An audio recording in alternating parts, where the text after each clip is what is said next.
სტეფანწმინდის წმინდა მთავარანგელოზ მიქაელის სახელობის საკათედრო ტაძარი ხევის ეპარქიის ერთ-ერთი მთავარი სულიერი ცენტრია. სწორედ აქ მიმდინარეობს ეპარქიის უმნიშვნელოვანესი საეკლესიო მსახურებები, ყოველდღიური წირვა-ლოცვა, საეკლესიო საიდუმლოებები და სასულიერო ცხოვრების მნიშვნელოვანი მოვლენები. ტაძარი თანამედროვე ეპოქაში აშენდა, რათა სრულფასოვნად მოემსახუროს ხევის რეგიონს.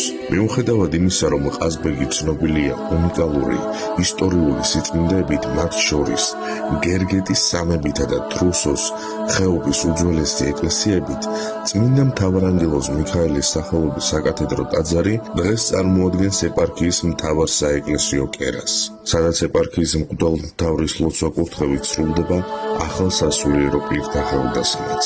სტეფანწმინდისა და ხევის ეპარქიას ხელმძღვანელობს მთავარეპისკოპოსი იეგუდიელი. ერისკაცობაში გოჩა ბენიამინის ძე ტაბატაძე.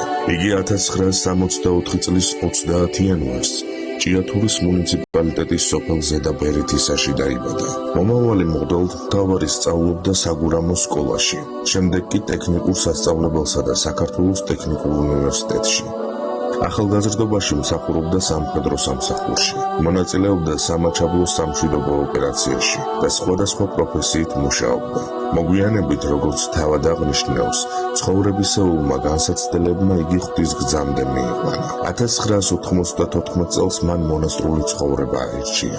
იმავე წლის შობის მარხვაში ბერად აღიკვეცა და სახელად იეგუდიელი ეწოდა. 1995 წელს უწმინდესმონა უნეტარესმა ილია მეორემ ჯერ ბერდი აკვრა, შემდეგ კი მღვდელ მონაზვნად აკურთხა. მისი პირველი სამღვდელო მსახურება ქვათახევის მონასტერში შედგა. მოგვიანებით კი მოღვაწეობა ხევის მხარეში, აჩხოტის წმინდა ნიკოლოზის მონასტერში განაგრძო. 2000 წელს იღუმენეს, 2002 წელს კი არქიმანდრიტის ხარისხი მიენიჭა. 2003 წლის 2 სექტემბერს სვეტიცხოვლის საპატრიარქო ტაძარში ეპისკოპოსად აკურთხეს. თავდაპირველად იგი თიანეთისა და ფშავ-ხევსურეთის ეპარქიას ხელმძღვანელობდა, შემდეგ კი ბოლნისის ეპარქიას, ხოლო 2006 წლიდან სტეფანწმინდისა და ხევის ეპარქიის მმართველია. 2009 წელს მას მთავარეპისკოპოსის წოდება მიენიჭა.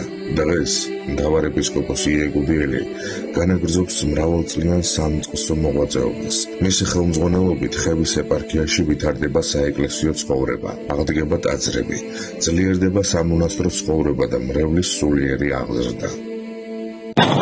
ღმერთმა დალოცოს ჩვენი ერი და ჩვენი ბერი. გაერთიანოს სრულიად საქართველო. მეტად გვჭირდება დღეს თანადგომა ერთმანეთისა და ის სიახლეები, რაც უახლოეს წარსულში იყო, გავაცილეთ უწმინდესი და უნეტარესი სრულიად საქართველოს კათალიკოს პატრიარქი ილია მეორე, რომელიც ამ კუთხის შვილი გახლდათ და უდიდესი სიყვარული დაგვიტოვა და ერის გაერთიანება ჩვენ ვიხილეთ ამ ჟამს.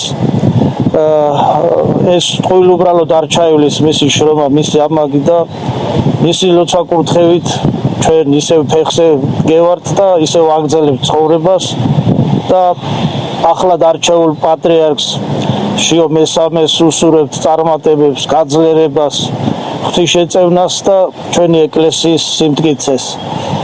ერთად ვიყოთ, ერთად ვაკეთოთ ის საკეთებელი, რაც უფალმა ღმერთმა მოუწოდა თითოეულ ჩვენთაგანს. მნიშვნელოვანია ერის სიძლიერე, თითოეული ადამიანის სიძლიერე და რა თქმა უნდა სულის გადარჩენა უპირველესი, რისთვისაც უნდა ვიღვაწოთ და რისთვისაც უნდა მოუწოდოთ ყოველივეს. უფალში ყოფნა და გადარჩენა უფლის მიერ. ღმერთმა დალოცოს ჩვენი ერი, ჩვენი სამშობლო, ჩვენი საქართველო, ჩვენთან არის ღმერთი.